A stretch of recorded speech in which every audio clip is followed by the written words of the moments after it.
तो यहाँ पर आज हम लोग अपना प्रैक्टिस सेट नंबर 9 करने वाले हैं, जो कि बहुत ही अच्छे तरीके से करेंगे, बहुत ही बढ़िया तरीके से और जहाँ ट्रिक बननी होगी, ट्रिक भी बनाएँगे, याद करते हुए चलेंगे। तो संगम काल की यहाँ पर बात करें, तो संगम काल जो है, वो दक्षिण भारत में तो है और कृष्ण नदी के दक्षिण में स्थित है। तो कृष्ण नदी के दक्षिण में संगम काल स्थित है पूरा। अटलांटिक महासागर प्रशांत महासागर से पनामा नहर जोड़ती है। अटलांटिक महासागर को प्रशांत महासागर से पनामा नहर जोड़ती है। अब इसको कैसे याद करेंगे? पनामा में याद करो, इंग्लिश में लिखेंगे तो PANAMA। तो पी से पनामा, सॉरी, पी से प्रशांत महासागर, ए से अटलांटिक महासागर। तो पनामा तो याद रखना, और शुरू में पी और ए आ रहा है, प्रशांत महासागर और अटलांटिक महासागर। तो पी से हम लोगों का ये प्रशांत, ए से अटलांटिक।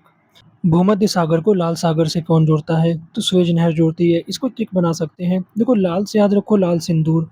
सिंदूर भाई जो औरत होती है कहाँ लगाती है? तो मध्य में लगाती है। माँग में अपने लगाती है कि नहीं लगाती है? तो लाल सिंदूर मध्य में लगा रही है एक जो औरत है, वो कहाँ की? मिस्र की रहने वाली है और सज जाती है। सजती कि नहीं लगाकर? सुएज़ नहर। तो भूमध्य सागर को लाल सागर से सुएज़ नहर जोड़ती है।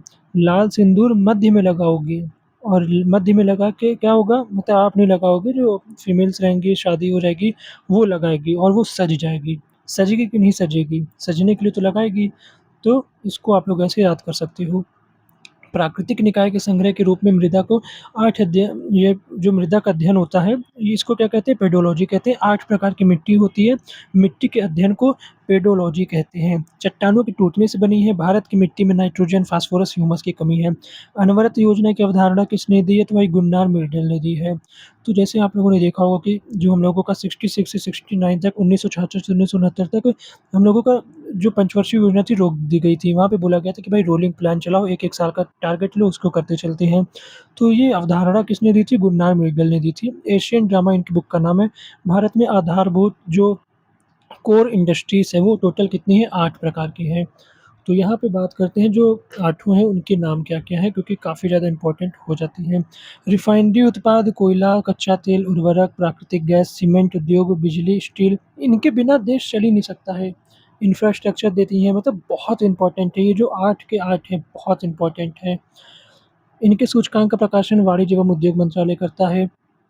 अब बात कर लेते हैं IUCN की, international union for conservation of nature, संरक्षण के लिए। तो 1948 में स्थापना हुई, स्विट्ज़रलैंड में हेडक्वार्टर है। ये रेड बुक जारी करता है, जिसका मतलब क्या होता है? जिसमें लुप्तप्राय जीव जो होते हैं, जिन मतलब कि एंडेंजर्ड में जो आते हैं, मतलब कि जो बिल्कुल गायब ही हो सकते हैं पृथ्वी से, उनकी यहाँ पे बात होती है रेड बुक में। ग्रीन बुक भी आती है, पिंक बुक भी आती है, काली बुक में जो बिल्कुल लुप्त हो गए, खत्म ही हो गई उनकी प्रजाति, वो आते हैं। ग्रे बुक में जो खतरे में संभावना बन सकती है आगे चल के, या तो जानकारी नहीं मिली है, ये सब रहते हैं। सबसे ज़्यादा रेड बुक ही पूछा जाता है। रेड बुक कौन जारी करता है? तो IUCN, 1948 में स्थापना। प्रोटोजोआ शब्द किसने दिया? तो गोल्डफस ने दिया है। मलेरिया, कालाज़ोर, पेचिश जैसी बीमारियाँ इनसे होती हैं। नर्मदा नदी का उद्गम कहाँ से होता है? तो नर्मदा नदी का उद्गम अमरकंटक से होता है। सरदार सरोवर बाँध जो है, वो इसी नदी पर है। अरब सागर में ये जाकर मिलती है। बाकी जो मैक्सिमम जो नदी है, वो सब तो इधर जाती है बंगाल खाड़ी में, लेकिन जो नर्मदा नदी है, तो ये इधर इस साइड आ जाती है, अरब सागर की ओर। तो यहाँ पे क्वेश्चन अपने आप बन जाएगा, क्योंकि भाई अपने में स्पेशल है, सारी नदी जा रही बंगाल खाड़ी में और ये जा रही है उधर अरब सागर की तरफ। कथक के घराने की बात करें तो लखनऊ घराना, जयपुर घराना, बनारस घराना। बनारस घराना जो है आध्यात्मिक पहलू पर ध्यान रखा, ये जो मतलब मेन जो ध्यान है आध्यात्मिक पहलू पर, ये बनारस वाले घराने पर देखने के लिए मिलेगा।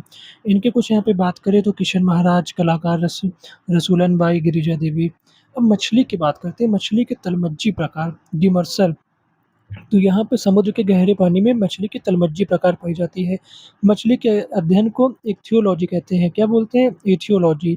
स्पेलिंग देख लो भाई, इंग्लिश में थोड़ा अलग, हिंदी में थोड़ा अलग रहता है, बट इंग्लिश ध्यान रखना, क्योंकि यूपीएससी में देखा होगा आप लोगों ने, कुछ जगह भाई हिंदी दिया ही नहीं था। जैसे 14 की फर्स्ट शिफ्ट में आप लोगों ने देखा होगा, यहाँ पे जैसे समताप मंडल, जो वायुमंडल के अलग-अलग क्षेत्र हैं ऊपर, तो उसकी जो सीमा है, उनके नाम हिंदी में जो था, इंग्लिश वाला ही हिंदी में करके दे दिया था, तो जिससे बहुत ही ज़्यादा दिक्कत आ रही थी। जैसे हड़प नीति का भी थोड़ा इंग्लिश में ठीक था, लेकिन हिंदी में पता नहीं क्या दे रखा था। तो यहाँ पे इंग्लिश भी थोड़ा समझो। इथियोलॉजी होता है गलफड़ों से साँस लेती है, ग्रुप ऑफ फिश को स्कूल भी कहते हैं, शोल भी कहते हैं। शोल ज़्यादा फ़ेमस है। 21 नवंबर को इंटरनेशनल फिश डे मनाते हैं। भारत में जो नीली क्रांति हुई थी 7वीं पंचवर्षीय योजना के तहत, उसका भी संबंध मछली से है। International solar alliance. International solar alliance की स्थापना कब हुई है? तो भाई 2015 में हुई है। इंडिया और फ्रांस के पहल पर बना था जब पेरिस में COP21 की बैठक हो रही थी, वहाँ पे इंडिया फ्रांस के पहल से 2015 में इंटरनेशनल सोलर अलायंस बना था। इसका हेडक्वार्टर गुरुग्राम हरियाणा में है। विज़न क्या है? वन वर्ल्ड, वन सन, वन ग्रिड। भाई भारत का पहला इंटरनेशनल हेडक्वार्टर यही है। जैसे आप लोगों ने देखा होगा जिनेवा में कई सारे यहाँ पे हेडक्वार्टर हैं, तो भारत में भी कोई इंटरनेशनल हेडक्वार्टर होना चाहिए। तो भाई गुरुग्राम में पहला भारत का एक ऐसा हेडक्वार्टर है जो कि इंटरनेशनल लेवल पे काम करता है। पंचमढ़ी जैव मंडल कहाँ पे है? तो मध्य प्रदेश में है। भाई आपके पास पंचमढ़ी है, नागमढ़ी है या 5-5 मढ़ी रखे हो, तो 5 मढ़ी कहाँ रखोगे? बिल्कुल अपने मध्य में ही तो रखोगे, तो मध्य प्रदेश कि कहीं किनारे ले जाके रखोगे। 5 मढ़ी है तो वहीं मध्य में रखोगे। शेषाचलम जैवमंडल रिज़र्व कहाँ है? आंध्र प्रदेश में है। देखो जो बाकी टीचर बताते हैं वो भी मैं यहाँ पे ट्रिक बताता हूँ। भाई इसको बुरा मत मानना, ठीक है? क्योंकि बस एक ट्रिक के लिए है, शब्द का खेल है। आंध्र प्रदेश है, आंध्र से एक शब्द और जैसे आंध्र प्रदेश एक शब्द है, वैसे अंधा भी एक शब्द होता है, तो थोड़ा कनेक्ट करते हैं। आंध्र प्रदेश को यहाँ पे जो आंध्र शब्द है, इसको हम लोग अंधा शब्द से कनेक्ट करते हैं।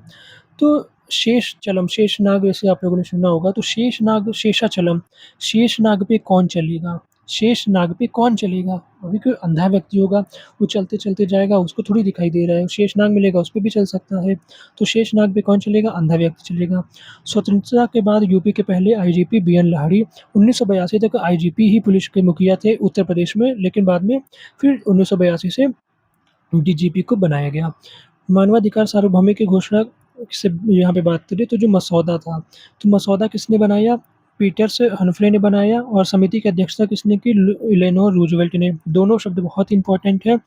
देखो अध्यक्ष होगा वही तो रूल बनाएगा, तो रूज़वेल्ट से याद कर लो, रोज़ रूल बना देता था। इलेनोर क्या करता था? रोज़ रूल बना दे, या तो रोज़ को रूल याद कर लो, रोज़ रूल बनाए, या तो रोज़ को रूल समझ लो, अध्यक्ष ही तो रूल बनाएगा। अब देखो लेकिन जो हम लोगों की जो सार्वभौमिक घोषणा थी इसका मसौदा किसने बनाया? मसौदा बनाया जॉन पीटर्स हनफ्रे ने। अब बनाया है, इसकी ट्रिक समझो, बनाया, कैसे बनाया? कोई चीज़ है ठोक-ठोक के, पीट-पीट के बनाते हैं, तो पीटर्स हनफ्रे में पीट याद करो, पीट-पीट के बनाया। मसौदा तो बनाया, कैसे बनाया? पीट-पीट कर बनाया। पीट-पीट कर बनाओगे तो भाई हाँफने लगोगे कि नहीं हाँफोगे? साँस फूलेगी। एटीएस की शुरुआत बात करें तो 1990 में महाराष्ट्र से हुई थी एंटी टेररिज्म स्क्वाड। यूपी का एटीएस आया 2007 में, हेडक्वार्टर लखनऊ में है। महारानी एलिज़ाबेथ द्वितीय 1953 में जब राज्याभिषेक होता है तो किसको बुलाया जाता है? तो कुमारी कमला को बुलाया जाता है वहाँ पे, जो कि भरतनाट्यम से संबंधित है। इसरो का पहला उपग्रह का नाम क्या है? तो आर्यभट्ट है। 19 अप्रैल 1975 को रूस की सहायता से स्पेस में छोड़ा गया था। भारत का पहला मानव अंतरिक्ष मिशन जा रहा है भाई गगनयान। कुछ सालों में जाने वाला है गगनयान, बहुत इम्पोर्टेंट है। डीआरडीओ की स्थापना की बात करें तो डीआरडीओ की स्थापना 1 जनवरी 1958 को हुई थी, रक्षा मंत्रालय के अंतर्गत काम करता है। फुल फॉर्म है defence research and development organisation. अब ताजमहल की बात कर लेते हैं। ताजमहल के उस्ताद कौन, मतलब वास्तुकार कौन थे? तो उस्ताद अहमद लाहौरी। लाहौरी याद कर लो, काम बन जाएगा। सफ़ेद संगमरमर कहाँ से आया था इसके लिए? तो मकराना राजस्थान से आया था। भाई मकराना सुनते ही आप लोगों के मन में टाइल्स, जैसे दुकान-वुकान में देखोगे, टाइल्स हो गया, मार्बल हो गया, संगमरमर, तो ये सब चीज़ें इमेज बनने लगती है। नक्काशी जो की गई थी पित्रा-द्युरा शैली की गई थी। यूनेस्को के विश्व धरोहर में 1983 में शामिल हुआ था। कमलिनी अस्थाना, नलिनी अस्थाना दोनों बनारस घराना कथा से संबंधित है। गरीबी रेखा की माप नीति आयोग करता है। अब भाई गरीब आदमी है, अब भाई कोई अमीर है वो तो उसका तो मस्त चल रहा है। एक गरीब आदमी के लिए नीति कौन ब मतलब गरीबी रेखा जो गरीब लोग रहते हैं, नीति उन्हीं के लिए तो बनती है। तो ट्रिक बना रहा हूँ, भाई जो गरीब व्यक्ति है, नीति उन्हीं के लिए तो बनती है ज़्यादातर। ये जो अमीर है तो वो तो अमीर है, लेकिन गरीबी को अमीर कैसे बनाए, गरीबी से उसको कैसे निकालें? तो यहाँ पर जो हम लोगों का रहेगा, गरीबी रेखा कौन बना, वो जो माप है वो नीति आयोग करता है। जितनी नीतियाँ हैं सब गरीब के लिए ही हैं। हेड काउंट एक शब्द आता है, हेड काउंट इसका भी संबंध गरीबी रेखा जो गरीब लोग हैं उनको नापने से होता है। तेंदुलकर समिति आई 2009 में, रंगराजन समिति 2014 में। ये दोनों गरीबी रेखा से संबंधित है। ये सब गरीबी नापने के लिए आई थी कि भारत में कौन कितना गरीब है ये कैसे नापें। एक अलग समिति भी आई थी। लेकिन यहीं पे कस्तूरी रंजन समिति आती है, वो थोड़ा अलग है। जैसे उनका संबंध शिक्षा नीति से भी था, पर्यावरण से संबंधित जो पश्चिमी घाट पे था उससे भी था। तो वो अलग है। रंगराजन समिति गरीबी रेखा से संबंधित है, तेंदुलकर समिति गरीबी रेखा से संबंधित है। ब्रिटेन की राजधानी क्या है? तो लंदन है। नेपाल की राजधानी काठमांडू है। 1928 में मेजर ध्यानचंद ने 14 गोल किए थे जब ओलंपिक में। टोटल टीम ने 29 किए, वही 14 उन्होंने अकेले कर दिए। चेन to Pakistan, Delhi, I shall not hear the nightingale, ये बुक किसकी है? तो खुशवंत की है, खुशवंत सिंह की। ये 3 बुक है, दिल्ली अलग बुक है, I shall not hear the nightingale ये अलग बुक है और ट्रेन टू पाकिस्तान ये अलग बुक है।